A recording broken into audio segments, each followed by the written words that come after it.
Universal teacher GG SSS model town. आज आपके साथ जूनियर क्लास की एक वीडियो लेके आए हैं। कक्षा 3 की हिंदी, कक्षा तीसरी की हिंदी की पाठ्य पुस्तक है। इसमें लेसन नंबर 7 है, एक डायरी है मेरी गुजरात यात्रा। आज हम उसके बारे में पढ़ेंगे। गुजरात की जितनी भी सांस्कृतिक, धार्मिक, पौराणिक जितनी भी बातें होंगी वो सारी चीज़ की सारी आपके साथ डिस्कस की जाएंगी। तो जिस भी बच्चे को ये वीडियो पसंद आए या मतलब किसी बच्चे को, इस तीसरी क्लास की बच्चे को कोई क्वेरी हो तो वो अपनी व्हाट्सएप ग्रुप पे दोबारा से क्वेश्चन रेज कर सकता है और इसको बार बार सुन सकता है। वीडियो आओ बुक के माध्यम से हम आप पढ़ते हैं।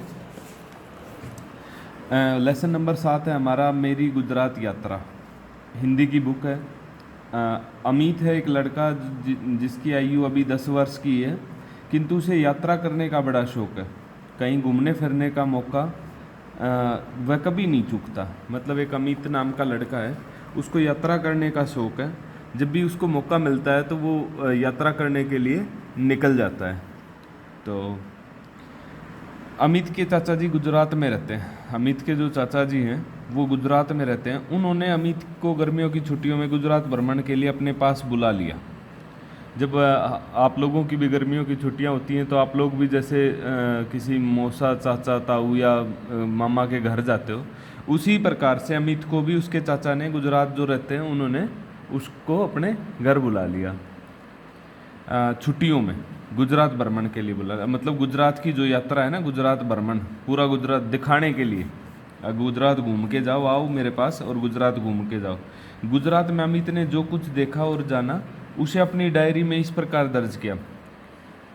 गुजरात, जब अमित गुजरात यात्रा पर गया तो उसने जो जो चीज़ देखी वो उसने अपनी डायरी में नोट की और वो इस प्रकार से लिखा।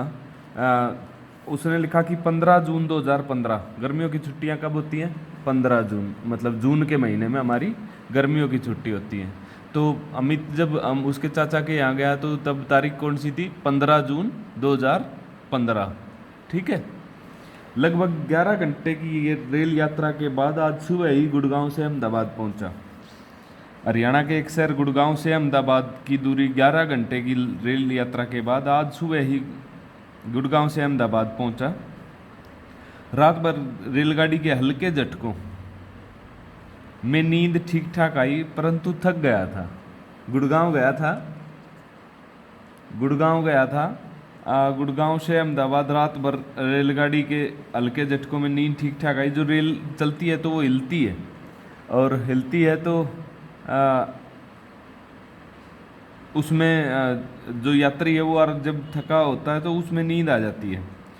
दिन भर आराम करता रहा। शाम होते ही चाचा जी के साथ घूमने निकल पड़ा। जैसे ही दिन भर की यात्रा की, उन्होंने रात को जब यात्रा की, सुबह जब वो घर पहुंचा तो सारा दिन आराम किया और शाम को अपने चाचा जी के साथ गुजरात भ्रमण के लिए गया था तो चाचा जी के साथ अहमदाबाद के लिए घूमने के लिए निकल पड़ा। गुजरात नाम के साथ ही गांधी जी का चरखा मेरी आंखों के सामने घूमने लगा। जब भी हम गुजरात की बात करते हैं तो सबसे पहला नाम हमारे दिमाग में क्या आता है?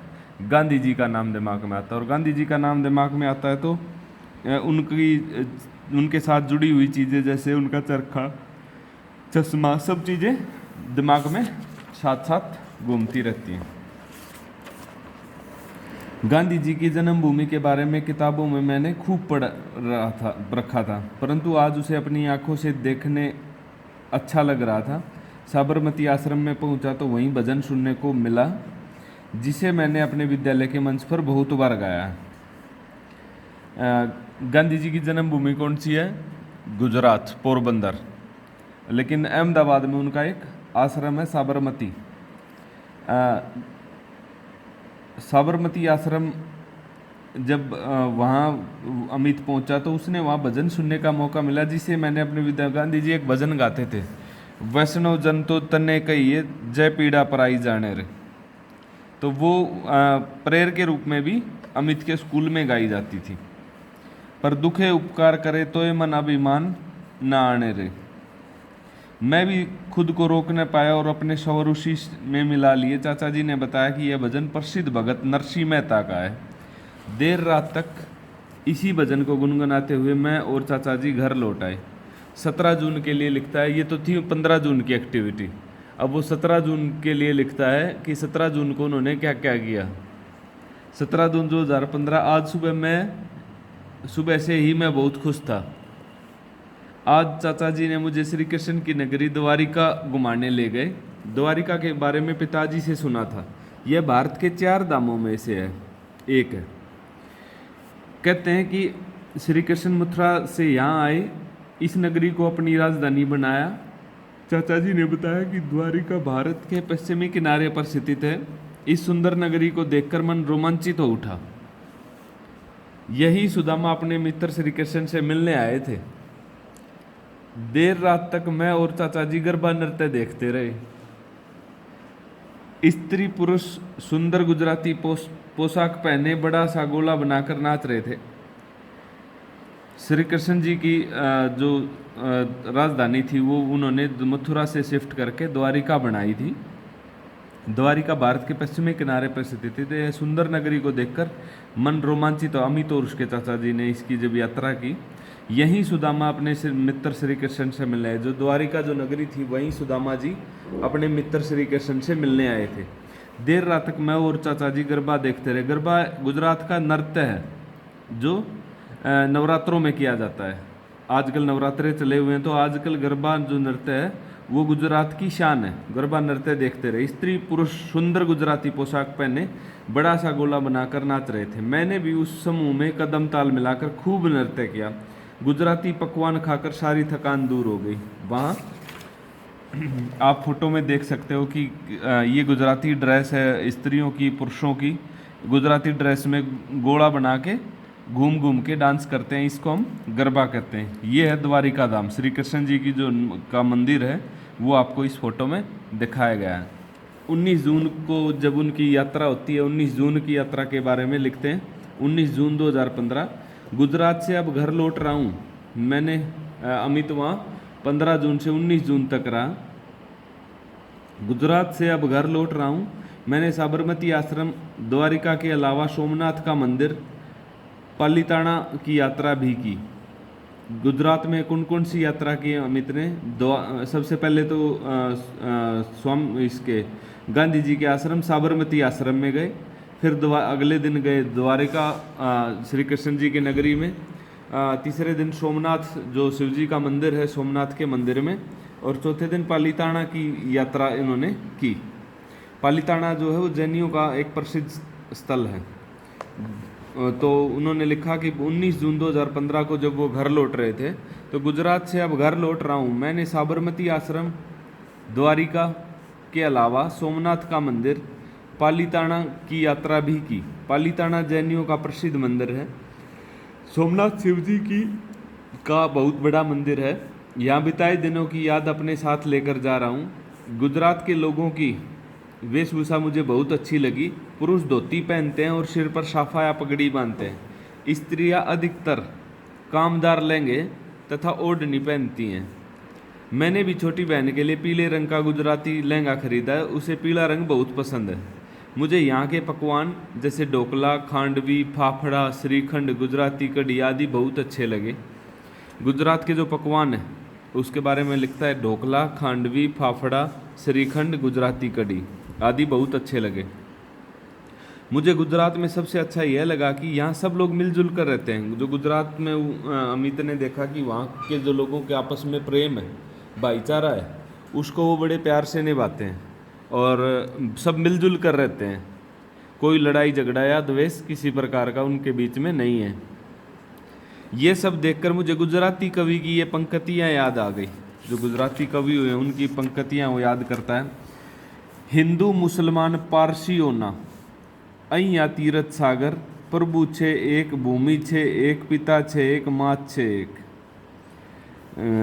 यहाँ हिंदू और मुसलमान को और पारसी को सबको एक ही तीरथ सागर, मतलब सबके लिए एक ही, सब एक धर्म के आदमी है, सबके लिए एक ही भगवान है, सबके लिए एक ही भूमि है, सबके लिए एक ही पिता है और एक ही माता है।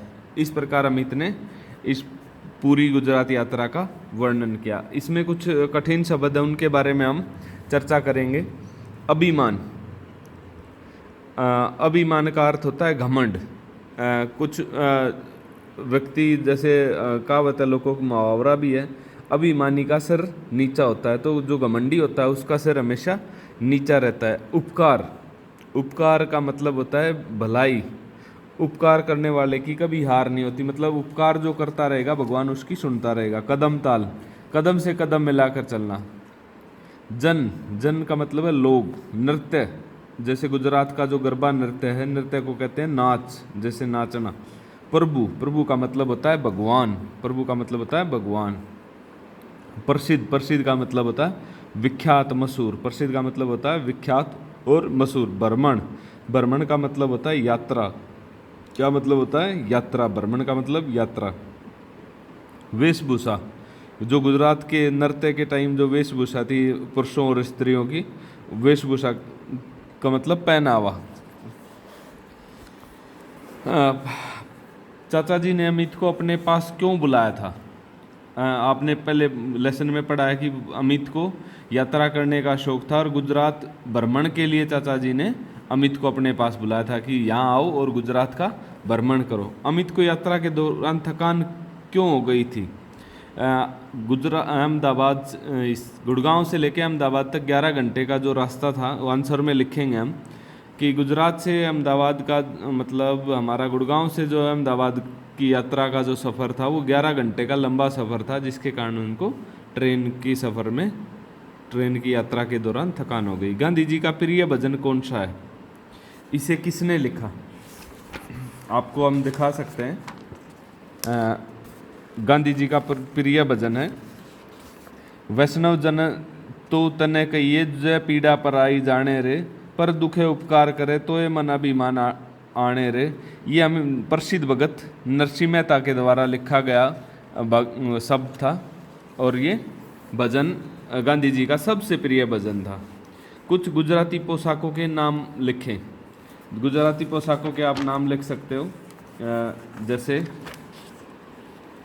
गुजरात के लोगों की वेशभूषा मुझे बहुत, अमित को बहुत अच्छी लगी। गुजरात पोशाक क्या थी? गुजराती पुरुष धोती पहनते थे, सिर पर साफा या पगड़ी बांधते थे। स्त्रियां अधिकतर कामदार लहंगे और ओढ़नी पहनती थी। जो वेशभूषा है वो लहंगे और ओढ़नी और साफा और धोती, ये हमारी गुजराती पोशाक है। गुजरात जाने से पहले, हाँ, पहले अमित वहाँ के बारे में बहुत जानता था। कैसे? उसने वहाँ के बारे में पढ़ा था, किताबों में पढ़ा था गुजरात के बारे में, तो इसलिए वो गुजरात के बारे में जानता था। क्योंकि गुजरात हमारा एक ऐसा स्टेट है जहाँ सबसे ज़्यादा ट्रेड किया जाता है, या मतलब व्यापारिक क्षेत्र से भी गुजरात बहुत ही प्रसिद्ध है।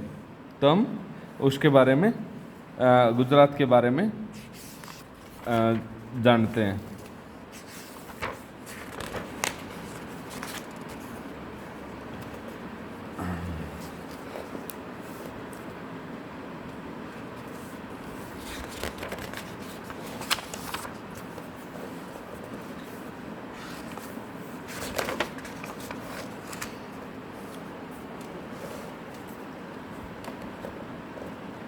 ये आपका होमवर्क है या लेसन है। गर्मी की छुट्टियों में आप कहाँ कहाँ जाना पसंद करोगे? एक टेबल बना के उसमें आप नोट कर सकते हैं कि आप कहाँ कहाँ जाना पसंद करेंगे और क्यों, आप वहाँ जाना क्यों पसंद करेंगे।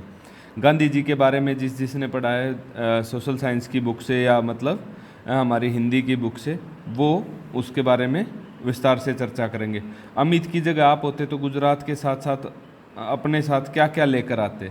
यदि आप अमित की जगह गुजरात गए होते तो आप अपने साथ क्या क्या लेकर आते, वो अभ्यास के तौर पे लिखेंगे। और ये भी लिखेंगे कि अमित वहाँ से क्या क्या लेकर आया था। नीचे अमित के बारे में कुछ बातें लिखी हैं, कुछ बातें आप उनके बारे में विचार करें। अमित के चाचा जी गुजरात में रहते थे। आपके चाचा जी कहाँ रहते हैं, वो सारी चीज़ें लिखेंगे। उसको घूमने फिरने का शौक था। आप अपने शौक के बारे में लिखेंगे। आपका शौक क्या, आपका क्या शौक है? वह प्रतिदिन डायरी लिखता था। क्या आप भी डायरी लिखते हैं? उसकी आयु 10 वर्ष है। आपकी आयु कितने वर्ष है? उसको मिठाई बहुत पसंद है। आप लिखेंगे यहाँ कि आपको क्या पसंद है। आप अपनी बुक में ये होमवर्क कर सकते हैं। जिस भी बच्चे को तीसरी क्लास का जो भी बच्चा है उन्होंने बार बार इसको रिवाइज करना, रिपीट करना है और बार बार वीडियो को देखना है। किसी प्रकार का कोई क्वेश्चन हो तो वो दोबारा से व्हाट्सएप ग्रुप पे पूछ सकता है। धन्यवाद।